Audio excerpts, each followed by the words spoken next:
When did the first arguments for the individual right to bear arms in self-defense, because you argue that during the revolutionary period it was a civic responsibility to contribute to the militia. So when were the first arguments for an individual right to bear arms? When did they emerge? Well, you have, first of all, under English common law, a right of self-defense, which I think is slightly different than the right to bear arms, but that goes back to English common law, the idea that a man's home is his castle and you have a right to defend it with force if necessary. Jefferson has a pretty expansive view of the right to bear arms, and in his alternative proposal for the Virginia Declaration of Rights, he talks about no free man shall be debarred the use of arms on his lands or tenements. It's not included in the Virginia Declaration of Rights, but Jefferson is thinking in those more expansive individualistic terms. So there are signs of it in the 18th century. My argument is it's not yet the dominant model.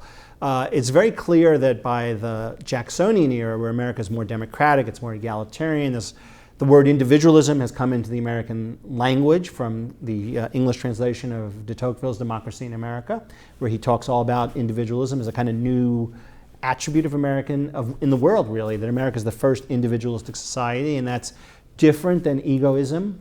He coins the term individualism to describe it. So I think it makes a lot of sense historically to see all those forces converging. And it also is a time where the market revolution is making goods more readily available, and you're seeing handguns, cheap and reliable handguns, come onto the market for the first time. And that completely changes the dynamics. It's the first time you get a gun violence problem. And that's also the first time you get modern style gun control laws, because the goal no longer is sort of a well-regulated militia or a general set of regulations about gunpowder storage or about discharging firearms. They're actually trying to get certain weapons out of the market because they're so inherently dangerous. That's a distinctly modern approach.